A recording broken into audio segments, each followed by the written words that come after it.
Pour cette vue de haut, l'entretien est mené par Richard de Sèze, que nous retrouvons dans un instant. Il est question de cette messe traditionnelle qui a été interdite dans la cathédrale de Chartres. Et pour cela, pour en discuter, il reçoit Jean-Pierre Maugendre, ingénieur, ancien élève de l'école navale et ancien président du mouvement de la jeunesse catholique de France. Jean-Pierre Maugendre est aujourd'hui président de Renaissance catholique. Bonjour Richard et bonjour Jean-Pierre Maugendre. Bonjour Liselotte, bonjour à tous les auditeurs, bonjour Jean-Pierre. Bonjour à tous. Alors, il y a depuis quelques mois quelques inquiétudes sur le pèlerinage de Chartres, donc, qui est maintenant dirigé par Philippe d'Arrentière. Le pèlerinage de chrétienté, il n'y a pas un seul pèlerinage de Chartres, il y en a plusieurs.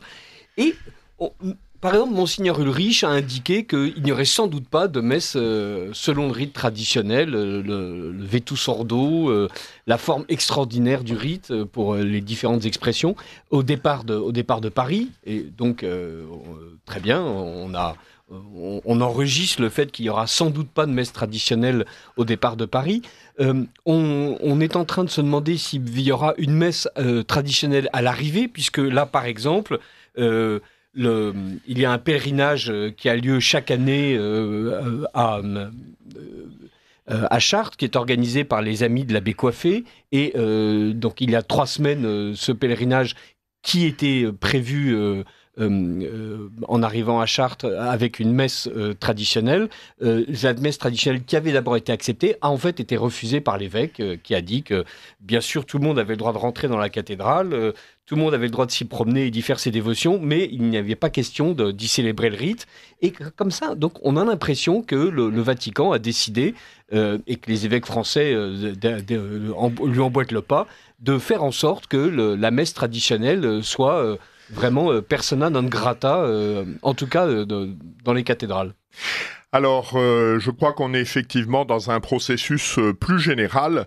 Il s'agit, je pense, dans l'esprit du Saint-Père d'une part, dans l'esprit d'un certain nombre d'évêques de France d'autre part, de limiter l'extension du monde traditionnel. Voilà, ce monde traditionnel est en plein développement depuis de nombreuses années, avec en particulier une date charnière qui est la pandémie et le confinement de Covid-19, c'est-à-dire qu'à ce moment-là, beaucoup de lieux de culte ont été fermés, et puis les communautés traditionnelles se sont quand même attachées à mieux maintenir qu'ailleurs la célébration de la messe, et donc ça a créé un afflux de personnes. Donc ce mouvement traditionnel, il est en grand développement, et ma foi, ça ne plaît pas au Saint-Père d'une part, aux autorités épiscopales d'autre part, et il cherche par tous les moyens à limiter ce développement. Alors, comment est-ce que ça se concrétise et qu'est-ce qu'ils font ? Ça se concrétise, sauf cas particulier, il n'y a pas eu de suppression de messes, il y a eu des remplacements de communautés religieuses. C'est en particulier le cas à Quimper, puisque Quimper, l'église qui était à Quimper, l'église Saint-Matthieu, donc était desservée par des prêtres de la fraternité Saint-Pierre, et l'évêque, Monseigneur Donien, a demandé à ces prêtres de partir. Ils ont été remplacés par un prêtre diocésain, avec ce que l'on observe et qui est très général, c'est-à-dire que ce prêtre diocésain, il assure la messe traditionnelle, mais il n'y a pas ce que Monseigneur Brouet appelait ce qui va avec. C'est-à-dire que les fidèles attachés à la liturgie romaine traditionnelle, ils veulent la messe, mais entre guillemets, ils veulent ce qui va avec. C'est-à-dire ils veulent du catéchisme, ils veulent un accompagnement pour les sacrements, ils veulent des scouts, et ça, dans un certain nombre de cas, les autorités épiscopales cherchent à le réduire de manière considérable. C'est également ce qui se passe. Et là, si je peux me permettre, Jean-Pierre, c'est ce que Uccherali appelle la pédagogie traditionnelle de la foi. C'est-à-dire, c'est pas juste la liturgie, c'est effectivement le package complet. Voilà, le package complet. Voilà, les pédagogies traditionnelles de la foi, c'est un état d'esprit. Voilà, on en parlera tout à l'heure. Je vous ferai une citation. Là, je suis en train de lire le livre. J'ai fini de lire le livre du cardinal Boustillot, La vocation du prêtre face aux crises, dans lequel il y a beaucoup de choses intéressantes, mais on est clairement sur une pédagogie différente de celle que souhaitent les tenants de la messe romaine traditionnelle. Alors, autre chose, autour de ces pédagogies traditionnelles de la foi, il y a la messe, mais il y a également les autres sacrements. Aujourd'hui, on est en France dans une situation très contrastée. Les 3 autres sacrements auxquels les fidèles souhaitent avoir accès, c'est bien sûr les mariages, les baptêmes et la confirmation. Donc pour la confirmation, il y a tout d'abord une première mesure qui est un petit peu exceptionnelle en France. Le Code de droit canon prévoit que la confirmation soit donnée aux enfants à partir de l'âge de raison, c'est-à-dire 7-8 ans, sauf disposition contraire des conférences épiscopales. Et c'est le cas de la conférence épiscopale des évêques de France, qui a pris des dispositions contraires et qui demande que les enfants ne soient pas confirmés avant 12 ans. Ce qui, pour un certain nombre de parents, pose un vrai problème moral. C'est-à-dire que l'Église a toujours demandé à ce que la confirmation soit faite au moment de l'âge de raison, c'est-à-dire au moment où, en fait, l'enfant peut commencer à faire des bêtises qui auraient des conséquences graves. Mais les autorités épiscopales ne le souhaitent pas. Et donc, je dirais, ça pose à un certain nombre de parents des problèmes de conscience. Alors, cette célébration, il y a la question de l'âge, il y a la question du rite. Très simplement, dans un certain nombre de diocèses, les évêques, les ordinaires du lieu, comme on dit, ont interdit la célébration de la confirmation selon le rite traditionnel, même s'il existe une église dans laquelle se célèbre la messe. C'est le cas à Rouen, donc avec Monseigneur Lebrun, c'est le cas à Nantes, c'est le cas à Rennes avec Monseigneur d'Ornelas. La situation à Paris est plus complexe puisqu'il y a 2 églises essentiellement où se célèbre la messe romaine traditionnelle, Saint-Roch et Sainte-Eugène-Sainte-Cécile. Saint-Roch a accepté de célébrer les confirmations avec la messe traditionnelle mais selon le nouveau rite, ce que ne souhaite pas Sainte-Eugène-Sainte-Cécile, donc une situation confuse. La confirmation, donc il y a des diocèses dans lequel, depuis des années, il n'y a pas eu de confirmation selon le rite traditionnel dans des églises, je dirais, dont la situation canonique est tout à fait régulière. 1, la confirmation. 2, les mariages. Les mariages, la politique d'un certain nombre de diocèses, à Tours, à Blois, à Dax, à Rennes, est la suivante. Vous souhaitez vous marier dans le diocèse parce que vous y avez des attaches familiales. Et puis, soit par conviction, soit pour des raisons familiales, il y a un prêtre de votre famille qui célèbre la messe romaine traditionnelle. Il est prêtre de la fraternité Saint-Pédis, alors c'est encore particulier, on en verra. Il est prêtre du Bon Pasteur, prêtre de la fraternité Saint-Pierre, et vous souhaitez pouvoir célébrer le mariage de votre fille dans l'église dans laquelle vous vous êtes marié, vos parents se sont mariés, etc. Là, aujourd'hui, la politique dans les diocèses que je viens de citer est la suivante. Oui, à la célébration du mariage, mais uniquement dans les lieux où se célèbre la messe romaine traditionnelle. Généralement, il y en a 1 ou 2 par diocèse. Donc, si vous voulez le mariage selon la forme traditionnelle, vous allez dans telle église à 80 km de là, desservie, par exemple, par la fraternité Saint-Pierre. Bon, ce qui, évidemment, crée des difficultés considérables, surtout qu'un certain nombre de ces lieux de culte, je pense en particulier à Rennes, voilà, la chapelle desservie par l'Institut du Christ Roi Souverain Prêtre, la chapelle Saint-François, bon, c'est bien, mais pour un mariage, c'est pas très très fun, quoi. Jean-Pierre, on voit bien avec une espèce de guerre de tranchées, de guerre de position, où il s'agit de réduire au maximum ce rite traditionnel, son exercice, la possibilité d'y assister. Est-ce que la situation française est exceptionnelle ou est-ce que c'est la même chose dans le monde entier ? Alors, des informations dont on dispose, la situation est particulièrement aiguë en France, pour 2 raisons. La première raison, c'est que l'implantation traditionnelle en France, proportionnellement, est beaucoup plus importante qu'ailleurs. Voilà, il y a des pays, par exemple un pays comme l'Italie, les lieux de culte traditionnels, ça se compte sur les doigts des 2 mains. Donc, il y a ça qui est différent. Et il y a un pays aussi où l'implantation traditionnelle est importante, mais là, les attitudes des évêques sont très différentes, c'est les États-Unis. C'est-à-dire les États-Unis, il y a des évêques qui m'ont même interdit la célébration de la messe. Je pense en particulier à l'évêque de Chicago. Et puis il y a des diocèses où il ne se passe rien. Voilà, donc une situation française très contrastée, mais très différente des autres pays, à cause du poids des communautés traditionnelles. On estime que dans un diocèse comme les Yvelines, les fidèles qui participent régulièrement à la messe romaine traditionnelle, suivant telle ou telle chapelle, c'est de l'ordre de 15% des gens. Bon, on est obligé de prendre ça en compte. Et est-ce que cette attaque contre la messe traditionnelle vise vraiment des moments emblématiques comme le pèlerinage de Chartres, qui est devenu d'ailleurs une espèce d'étendard, presque malgré lui, d'une vivacité du mouvement traditionnaliste en France qu'on n'imaginait pas être aussi... je ne voudrais pas dire puissant, mais justement aussi vivant. Je crois qu'il y avait 16 000 participants il y a 2 ans, 18 000 l'année dernière. Aujourd'hui, on est obligé carrément de découper le pèlerinage en plusieurs. Il y a Nostrauphée en Provence, il y a un pèlerinage traditionnaliste... Faïs-et-Brèze en Bretagne. Faïs-et-Brèze en Bretagne. D'autres pèlerinages sont à l'étude. On est en train d'assister à une espèce de...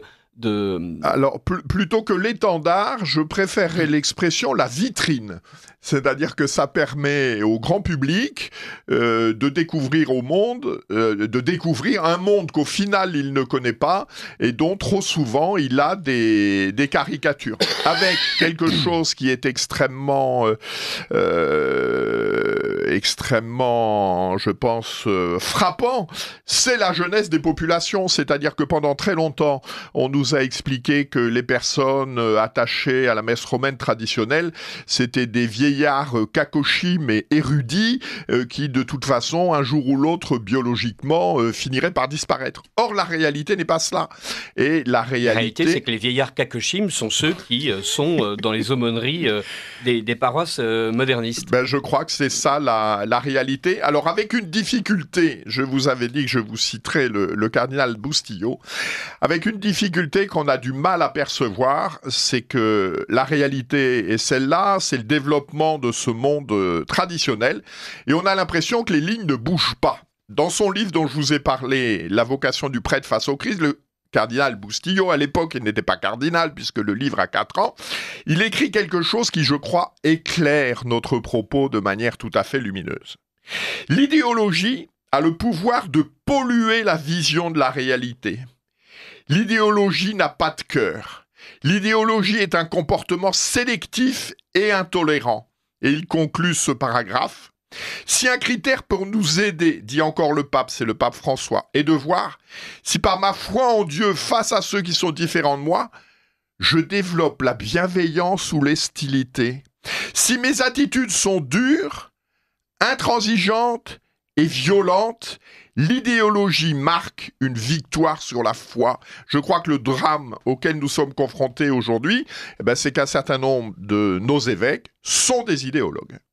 Alors, et évidemment, quand le cardinal Bustillo, enfin le futur cardinal Bustillo écrit ça, on a l'impression qu'il pense exactement à l'inverse, et que, comme souvent d'ailleurs avec les propos du pape François, on a l'impression qu'il attaque ses ennemis, mais qu'il est en même temps en train de parler de sa propre pratique, qu'il est en train de dire à quel point les autres divisent, alors qu'à chaque fois on a l'impression, quand on est de l'autre côté de la barrière, que c'est lui qui est en train de poser une division. Est-ce qu'on peut considérer aussi que le mouvement traditionnaliste se constitue, se développe, mais aussi a profondément changé par rapport aux années 70, où il y a une résistance intransigeante et sans doute nécessaire par rapport à la crise que vivait l'Église à ce moment-là? On n'a pas aujourd'hui des traditionnalistes qui sont quand même beaucoup plus calmes et qui considèrent, par exemple, comme ceux qui vont au pèlerinage de Chartres, qu'ils vont au pèlerinage de Chartres, ils assistent à la messe traditionnelle, mais à côté de ça, ils vont dans leur paroisse, ils assistent à la messe classique, normale, dite de Paul VI, et il n'y a pas de problème. Il n'y a plus de véritable querelle liturgique chez une bonne partie de ceux qui assistent au pèlerinage. Alors, je crois qu'il y a 2 choses qui ont changé dans les années 1960, par rapport aux années 1970. C'est-à-dire, il s'est constitué ce que l'on peut appeler un écosystème traditionnel. C'est-à-dire que dans les années 70, que j'ai vécu, les gens étaient chassés de leur paroisse, étaient scandalisés par les sermons qu'ils entendaient, et vraiment, il y avait un climat un petit peu de violence verbale, de violence physique, physique. Les gens qui recevaient des coups de pied dans les jambes parce qu'ils voulaient communier à genoux. C'est des réalités que les gens ont vécues. Il me semble, les deux différences, voilà. Aujourd'hui, le monde traditionnel, il s'est constitué un écosystème, c'est-à-dire que quand vous avez votre paroisse, que vous avez l'école pour vos enfants, que vous faites le pèlerinage de chrétienté, bon, ma foi, vous n'avez pas de raison de vous exciter parce que vous avez, je dirais, tout ce qui répond à vos attentes. Si en plus vous pouvez avoir les sacrements, marier vos enfants, etc., c'est le premier point. Et le deuxième point, la deuxième réflexion, c'est que, en fait, ce monde traditionnel, il est plus divers qu'on ne le croit de l'extérieur. C'est-à-dire que si l'ensemble de ce monde se reconnaît sur la défense de la messe, des sacrements, de la doctrine traditionnelle, après sur des positions plus pratiques, comme celles que vous venez d'évoquer, les positions divergent sur ce que vous venez de dire. Est-ce que les gens sont exclusivistes de la messe romaine traditionnelle ou pas? Il y a les avis sont divers. Également, on a une diversité d'opinions sur ce que l'on appelle aujourd'hui la réception du concile. Voilà, les fidèles, les pèlerins de la Pentecôte, que ce soit dans un sens ou dans un autre, ils ont des avis différents sur ces deux sujets. Donc je crois que ce serait une vision simpliste et réductrice de vouloir mettre tout le monde dans le même panier, parce que ces gens sont divers. Et là, par contre, on a l'impression, effectivement, que les évêques de France veulent absolument mettre tout le monde dans le même sac et ne sont pas du tout sensibles à cette diversité, à cette richesse d'opinions, à cette palette de couleurs, oui, mais pour une raison à cette simple, synodalité. C'est que, sauf cas particulier, et j'avais un entretien d'un de nos amis qui voyait un évêque il y a quelques mois, et donc justement sur ces persécutions, sur les confirmations. Donc cet ami dit à l'évêque, c'est quand même scandaleux, c'est dans un diocèse que j'ai cité dans lequel il n'y a pas eu de confirmation depuis plusieurs années, et c'est scandaleux, pourquoi on nous empêche? Et là, l'évêque lui dit, bon, mais alors ils font quoi les gens? Bon, et la personne répond, pour la majorité d'entre eux, ils vont à la fraternité Saint-Pédis. Bon. Et là, l'évêque tombe de la lune, quoi. En disant, ah bon, mais c'est pas possible. Eh ben, Excellence, je sais pas si c'est possible ou si c'est pas possible. Ce que je peux vous dire, c'est que la réalité, c'est quelque chose qui frappe des retours, des rares entretiens, parce que sur ces sujets, les évêques de France ne sont pas faciles à joindre, il n'est pas facile d'avoir un entretien avec eux. Ils parlent de gens qu'ils ne connaissent pas. Aujourd'hui, la mode est à l'écoute, la mode est au partage, la mode est à la collégialité, à l'écoute du peuple de Dieu. C'est très frappant. Ces évêques parlent de gens qu'ils ne connaissent pas. Un bon exemple, j'ai vécu plusieurs années à Rennes. L'évêque de Rennes est Monseigneur d'Ornelas. Il est venu à plusieurs reprises faire des confirmations. Maintenant, ça fait plusieurs années qu'il n'est pas venu suite à Traditionis Custodes. Quand il devait venir faire des confirmations dans la communauté traditionnelle qui était à Rennes, il arrivait pour la messe. À la fin de la messe, il repartait, les gens ne le voyaient pas. Et après, il a un avis. Alors pourquoi ? Parce qu'ils ont peur, parce qu'ils sont pas à l'aise, parce qu'ils savent qu'ils vont se faire engueuler, j'en sais rien. Mais c'est une réalité tragique. Nos évêques ne connaissent pas les communautés traditionnelles, et pour ceux qui les connaissent, parce qu'il y en a, parce que pour certains, ils en viennent, je pense à Monseigneur Lebrun à Rouen, manifestement, ils n'en gardent pas un bon souvenir. Il ne regarde pas un bon souvenir. Et à un moment donné, lorsqu'on a appris que Monseigneur Ulrich était opposé au fait qu'il y ait une messe traditionnaliste au départ de la cathédrale de Paris, et donc le pèlerinage partirait plutôt de Saint-Sulpice. Je crois que c'est acquis, il partira de Saint-Sulpice. Voilà, l'un des organisateurs disait « Ce pèlerinage a commencé en dehors des cathédrales, peut-être que ce sera le cas en 2025 ». Autrement dit, qu'il se fera en dehors des cathédrales. C'est vrai, je me souviens que lorsqu'on... mes tout premiers pèlerinages de Chartres, il y a bien longtemps, on arrivait et la cathédrale était fermée et on célébrait la messe sur le parvis. Et donc il y avait un côté église des catacombes qui était, des catacombes assez ouvertes, donc c'était un peu différent. Mais on avait vraiment l'impression d'être des parias, et je me rappelais aussi, les messes quand j'étais tout petit, on arrivait Salvagram, qui normalement était une salle où on organisait des combats de boxe, et à la place du ring il y avait un hôtel, et à la place du boxeur il y avait Monseigneur du Cobourget. C'était un peu surprenant, il était moins agile.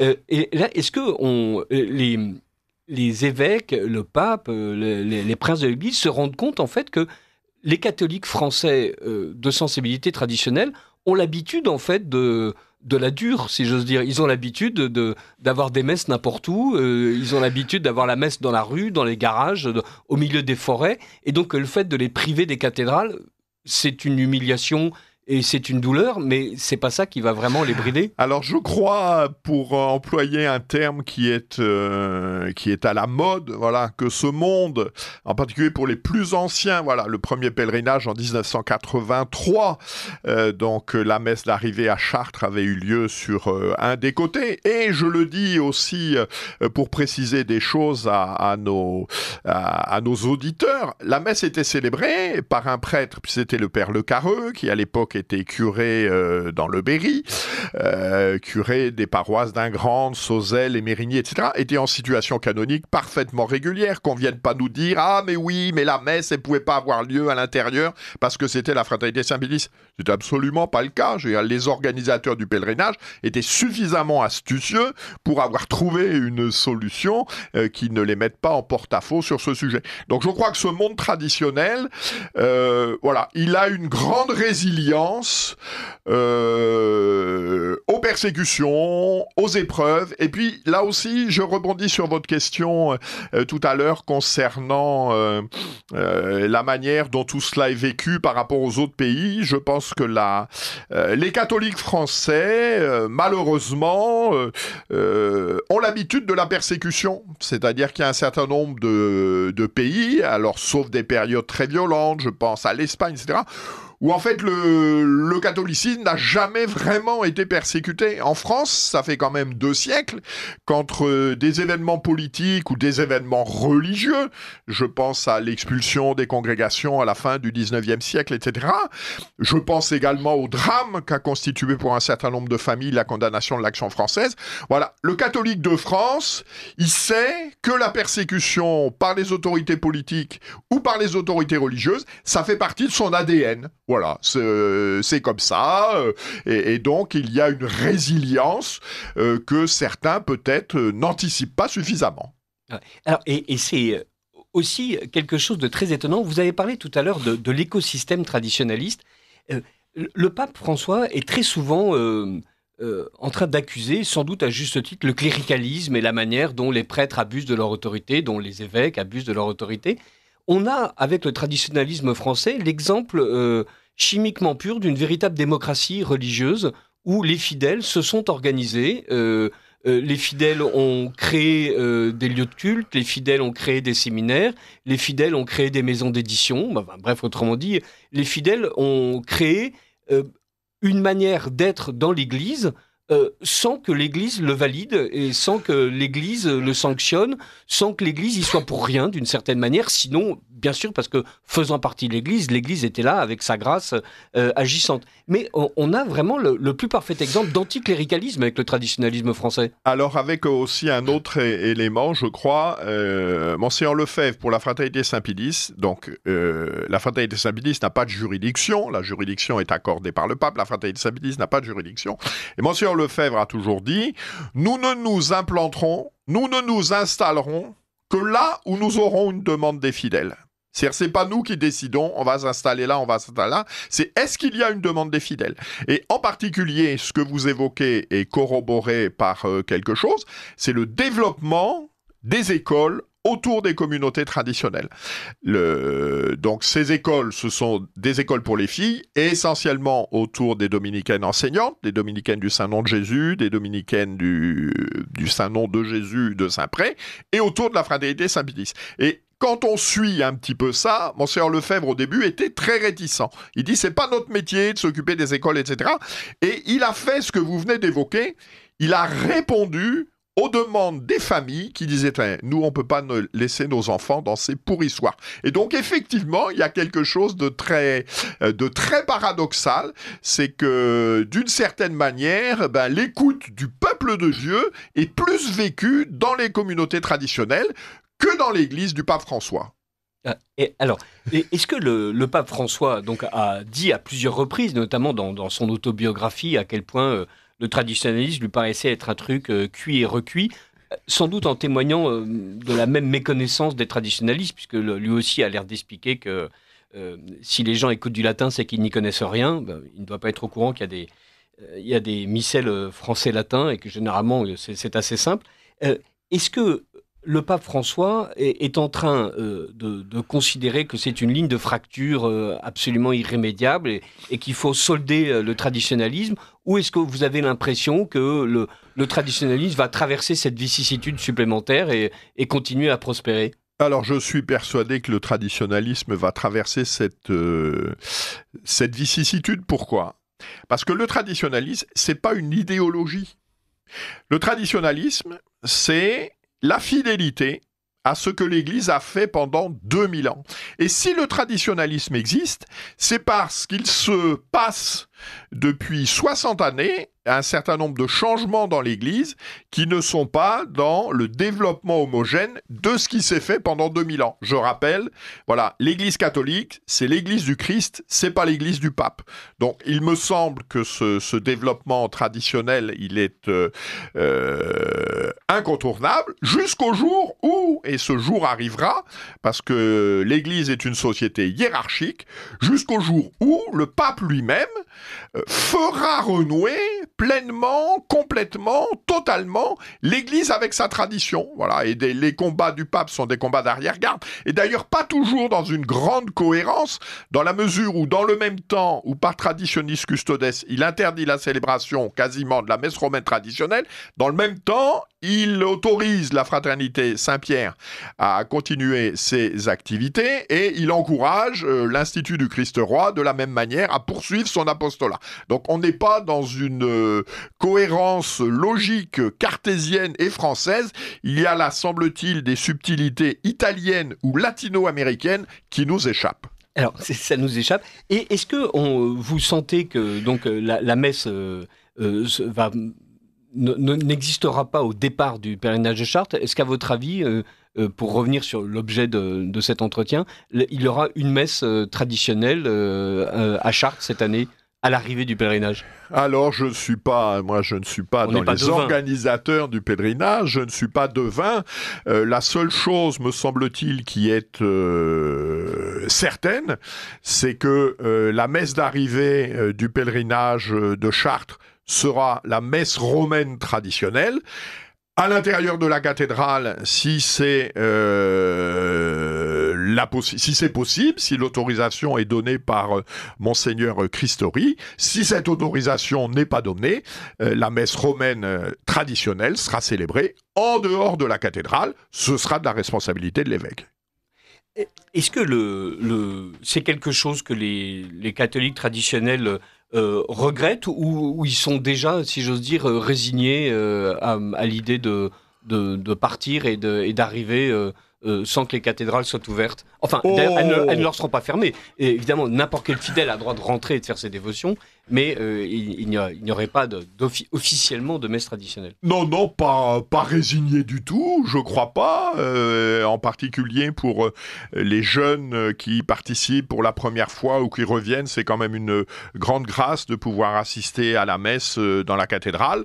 Bon, après, je crois qu'il y a une hiérarchie des aspirations, il y a une hiérarchie des souhaits, et puis ma foi, c'est la Providence qui décidera, mais je crois que tout cela sera vécu dans la paix, la sérénité, mais aussi la confiance et la fermeté. Merci beaucoup Jean-Pierre Maugendre. Voilà, je rappelle que vous êtes président de Renaissance catholique et que nous suivrons avec vous le développement de cette affaire de la messe traditionnelle en France. Merci Richard Dochnez.